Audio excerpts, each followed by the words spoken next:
plebes unum presentas elecciones presidenciales en la historia mexicana. The 12th official Mexican presidential election took place on July 5th, 1970.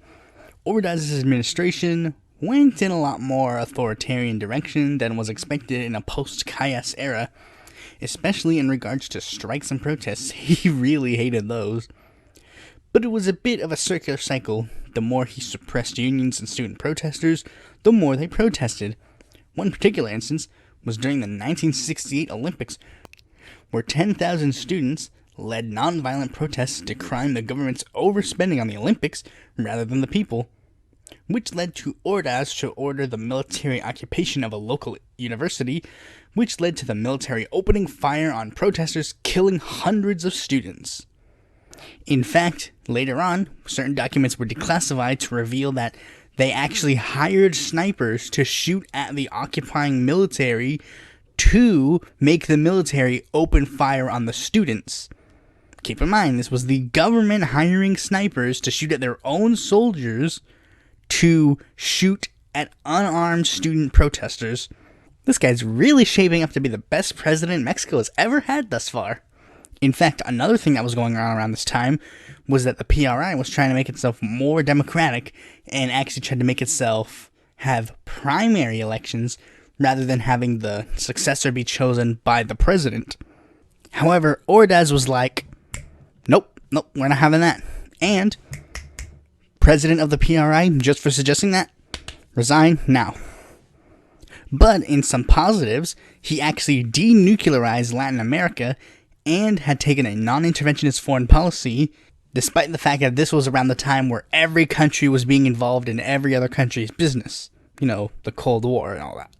The Chamber of Duties was also reorganized to have 2 more seats, but it didn't really change the party makeup. With all that out of the way, let's move on to the election itself. The PRI and Ordaz had a difficult time choosing their nominee. Ordaz's shortlist were former governor of Hidalgo, Alfonso Corona de Rosal, Secretary of Programming and Budget, Emilio Martinez Manatao, Secretary of Finance, Antonio Ortiz Mina, Governor of San Luis Potosi, Antonio Roja Cordero, but Ordaz personally disqualified him due to his age, General Director of Pemex, Jesus Reyes Heroles, who couldn't take on the role because one of his parents was born in Spain, and Secretary of the Interior, Luis Echeverria. In fact, when it was finally time to pick a nominee, it was actually chosen via process of elimination, rather than just one of them being chosen as the true successor. Ultimately, the nomination was chosen for Echeverria, and Ordaz was quoted as saying his nomination was the most important decision of my life, and I have thought it over well. He was, of course, also nominated by the PARM and the Popular Socialist Party. Echeverria ran under the slogan, "Up and Forward." On the other side of the aisle, his only opposition came from the National Action Party, who nominated lawyer Efrain Gonzalez Morfin to be their candidate. During the election itself, Echeverria called for a moment of silence to remember the victims of the previously mentioned Tlatelolco massacre, which enraged Ordaz to the point where Ordaz was actually saying Echeverria should consider dropping out of the nomination process so that he could pick someone else. His reason for doing so came from more than just, oh, he's calling me out for a bad past position.